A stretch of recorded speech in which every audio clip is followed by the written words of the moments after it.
नमस्कार, मैं नेहा शर्मा आपके साथ और आप देख रहे हैं जस्ट इंडिया। खबरों के प्रायोजक हैं रंज care showroom in Rohtak and Bahadurgarh. Showroom पर आएं, टेस्ट ड्राइव लें और गाड़ी बुक कराएं। Oscar super speciality hospital and trauma centre.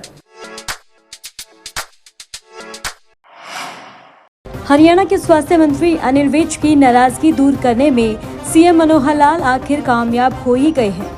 Vij की नाराजगी के चलते पिछले 2 महीने से विवाद चल रहा था। विज विभाग की फाइलें नहीं देख रहे थे और डॉक्टर सोनिया त्रिखा खुल्लर को महानिदेशक के पद से हटाने पर अड़े थे। मुख्यमंत्री मनोहर लाल से मुलाकात के बाद विज संतुष्ट हुए थे और सोमवार से विभाग को संभालने की बात कही थी। अब स्वास्थ्य विभाग के मुखिया की जिम्मेदारी महानिदेशक द्वितीय डॉक्टर RS पुनिया के पास होगी। अब हरियाणा लोक सेवा आयोग की डॉक्टर सोनिया त्रिखा खुल्लर कल्याणी मंगलवार को पद एवं गोपनीयता की शपथ लेगी। उनके इस शपथ समारोह को लेकर शेड्यूल जारी कर दिया है। दोपहर 12 बजे के करीब राजभवन में राज्यपाल बंडारू दत्तात्रेय उन्हें शपथ दिलाएंगे। संभावना है कि मुख्यमंत्री मनोहर लाल खट्टर भी मौजूद रहे।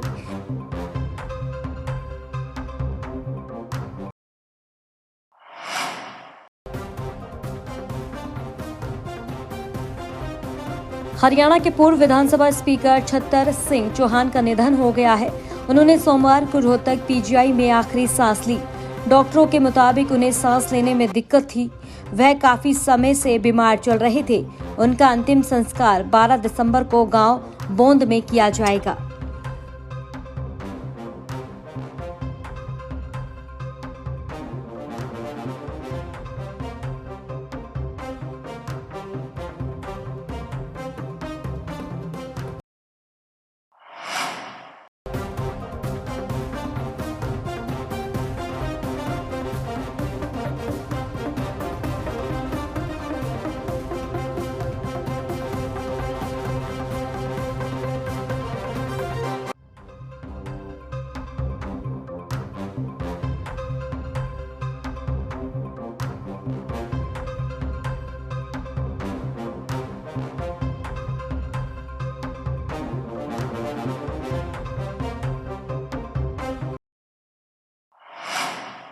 हरियाणा के सोनीपत से बड़ी खबर सामने आई है, जहां गांव चिचिढाना के सरपंच राजकुमार, जिन्हें राजू कहा जाता था, को दुश्मन गुटों ने गोलियों से भूनकर मौत के घाट उतार दिया। गोली लगने से सरपंच की मौके पर ही मौत हो गई है। इस हत्या के बाद गांव के लोगों के बीच हड़कंप मच गया है और बड़ी संख्या में वारदात के स्थान पर लोगों की भीड़ जमा हो गई। स्थानीय पुलिस ने तुरंत भारी पुलिस बल को तैनात कर दिया गया है। मिली जानकारी के अनुसार गोहाना क्षेत्र के चिचिडाना गांव के सरपंच राजकुमार, जिन्हें राजू कहा जाता था, सोमवार सुबह अपने घर से खेतों की ओर जाने के लिए बाइक पर निकले थे। रास्ते में बाइक पर बैठे बदमाशों ने उन्हें घेर लिया और तुरंत हमला करना शुरू कर दिया। सरपंच पर कई गोलियां चली, जिसमें वो गंभीर रूप से घायल हो गया। परिजनों ने उन्हें तत्काल अस्पताल पहुंचाया, लेकिन वहां के डॉक्टरों ने उन्हें मृत घोषित कर दिया।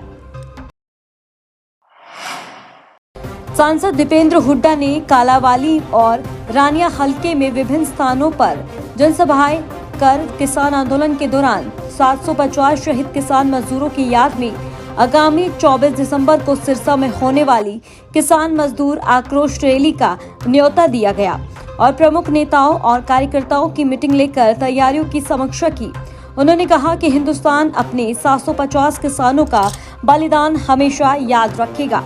सरकार यदि ये समझती है कि किसान आंदोलन के दौरान अपनी जान की कुर्बानी देने वाले अन्नदाताओं को देश भूल जाएगा, तो इस सरकार की बड़ी गलतफहमी है। हुड्डा साहब की 10 साल कहीं किसी को धरना देने की जरूरत नहीं पड़ी, किसी को अपने अधिकारों के लिए लड़ने की जरूरत नहीं पड़ी। 10 साल कोई आंदोलन नहीं हुआ। 10 साल कभी भाईचारे पे खरोच नहीं आई। आपस में खुशहाली से हरियाणा आगे बढ़ रहा था। तब एक नारा आया कि अच्छे दिन लाएंगे, और बीजेपी को लोगों ने कहा कि हो सकता है कि और अच्छे दिन आए, बीजेपी को एक मौका देके देखते हैं। हरियाणा में सरकार बनी खट्टर साहब की, बीजेपी की सरकार बनी। 9.5 साल के बाद आज उस सरकार की रिपोर्ट कार्ड को भी जनता देखने का, जनता का समय आया है। जो हरियाणा देश में विकास में आगे होता था, आज इस 9.5 साल की खट्टर के सरकार के बाद वो हरियाणा विकास में तो 17वें पायदान पे, और ये मैं नहीं बता रहा, ये भारत सरकार बता रही है, इन्हीं की भारत सरकार कि विकास दर में तो हरियाणा 17वें नंबर पे और देश में नंबर 1 पे अगर पहुंच गया तो आज बेरोजगारी में। जुलाना के गतौली गांव में अभय सिंह चौटाला और सुनैना चौटाला ने किया पार्टी ऑफिस का उद्घाटन। गतौली गांव में इनेलो की एक जनसभा का आयोजन किया गया है। लोगों को संबोधित करते हुए इनेलो नेता अभय चौटाला ने कहा है कि प्रदेश में लूट और झूठ की सरकार चल रही है। अभय चौटाला ने कहा है कि प्रदेश में अधिकारी सीएम और डिप्टी सीएम के फोन के बाद भी काम नहीं कर रहे हैं। कुछ दिन पहले जेजेवंती गांव में जब परिवर्तन यात्रा पहुंची तो ग्रामीणों ने बताया कि गांव में पेयजल की भारी किल्लत चल रही है। उसी समय मैंने XEN को फोन किया और कहा कि गांव में पेयजल किल्लत का समाधान करे, तो XEN का रवैया ठीक नहीं लगा। तो XEN को जींद में बुलाया गया और कहा कि अगर 10 दिन में जेजेवंती गांव की पेयजल किल्लत का समाधान नहीं हुआ तो आपकी गर्दन माइनर में घुसा दूंगा। 1 सप्ताह में गांव में पेयजल किल्लत का समाधान कर दिखाया। जैसे यहाँ के लोकल MLA का टेलीफोन सुन तो लेते हैं लेकिन काम नहीं करते। डिप्टी चीफ मिनिस्टर का फोन तो सुन लेते हैं लेकिन उनकी बात को अनसुना करने का काम करते हैं। उन्होंने मेरे बारे में भी शायद यही सोच लिया उस अधिकारी ने, ये आज बैठ करके टेलीफोन किया तो कल चला जाएगा, उसके बाद देखेंगे जो भी होगा। मैंने उसी वक्त उसकी भाषा को भांप लिया था। शाम को जब मैं जींद पहुंचा तो जींद पहुंचने के बाद मैंने उसे अपने आवास पे बुला लिया और बुला करके उसको हिदायत दे करके गया था कि अगर 10 दिन के अंदर अंदर पानी की व्यवस्था तेने नहीं करी तो मैं यात्रा बीच में छोड़ करके आऊंगा और उस नहर की पुली के अंदर तेरी गर्दन दबा करके छोड़ करके आऊंगा। एलिवेटेड रेलवे ट्रैक के प्रभावित दुकानदारों को पावर हाउस पर हरियाणा सरकार द्वारा दुकानें बनाकर अलॉट किए जाने पर गांधी कैंप के दुकानदारों ने भारतीय जनता पार्टी के प्रदेश उपाध्यक्ष और पूर्व सहकारिता मंत्री श्री मनीष कुमार ग्रोवर का पगड़ी पहनाकर मान सम्मान किया गया। ग्रोवर बोले, हरियाणा में 2005 से लेकर 2014 तक कांग्रेस की सरकार रही। मुख्यमंत्री भी रोहतक से थे और कांग्रेस के विधायक भी रोहतक से थे, लेकिन किसी ने भी 10 साल के कार्यकाल में रेलवे लाइन को बहाल करने की जहमत नहीं उठाई। इसलिए फूलों की माला के असली हकदार कांग्रेस के विधायक भारत भूषण बत्रा है, जिन्होंने अपने कार्यकाल में सिर्फ और सिर्फ लोगों को गुमराह करने का काम किया है। गांधी कैंप के नए बाजार में आयोजित सम्मान समारोह में लोगों को संबोधित करते हुए पूर्व मंत्री ग्रोवर ने कहा है कि लोगों के लिए मुख्यमंत्री तमाम अधिकारियों, मेयर और पार्षदों के साथ मिलकर आप सभी की समस्याओं के समाधान की कोशिश की है। नगर निगम पार्षद राधेश्याम ढल और अन्य प्रबुद्ध नागरिकों ने पूर्व मंत्री ग्रोवर का फूलों से मान सम्मान किया है।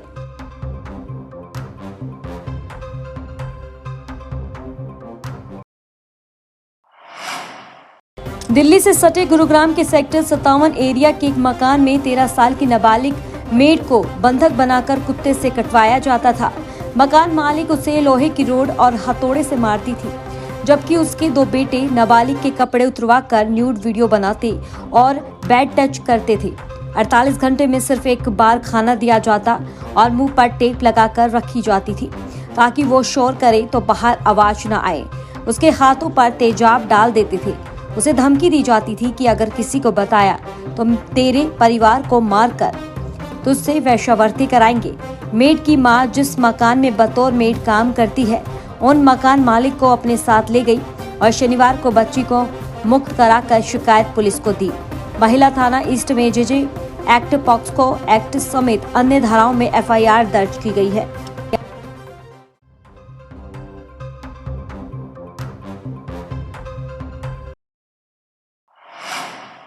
रोहतक में बार एसोसिएशन ने सोमवार को पुलिस कार्रवाई से असंतुष्ट होकर वर्क सस्पेंड कर दिया है।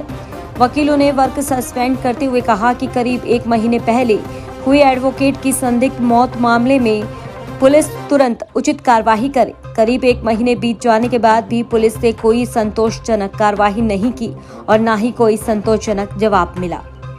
हमारे वकील साथी ऋषभ जी का पिछले 1 महीने के करीब होने वाला है। जिस पे डेड बॉडी हमारी इसमें जेल में मिली थी। संदिग्ध हालत में वो हमारे को डेड बॉडी मिली थी। हमारा वकील साथी हमारे सीनियर अधिवक्ता जी हैं, इनके बेटे थे और पुलिस ने इस पर कोई भी हमारे संतुष्टिजनक लायक कोई भी कार्रवाई नहीं करी है और हम 1 महीने तक वेट करते रहे। अब लास्ट में आके हमने सोचा कि अनिश्चित समय तक हम वर्क सस्पेंड करेंगे। करनाल में कॉलेज की छात्रा ने हरियाणा रोडवेज के बस ड्राइवर और एक स्टेनो पर रेप का आरोप लगाया है। पुलिस ने दोनों को जांच में शामिल करने से पहले बीती देर शाम को अस्पताल में उनका मेडिकल करवाया। मामला करीब 4 महीने पहले का है। उसने अपने परिजनों को बताया कि उसे बहला फुसला कर रोडवेज के 2 कर्मचारी होटल में ले गए और उसके बाद उसके साथ रेप किया। सिविल लाइन थाना करनाल पुलिस ने मामला दर्ज कर लिया है।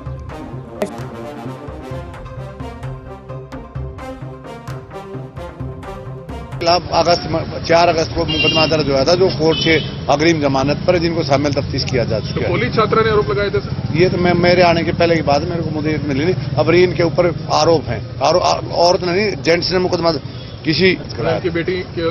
हाँ। और कल इनका मेडिकल भी कराया गया? हम मेडिकल और नियमानुसार कार्रवाई की गई। खबरों में फिलहाल इतना ही। देखते रहिए जस्ट इंडिया। नमस्कार।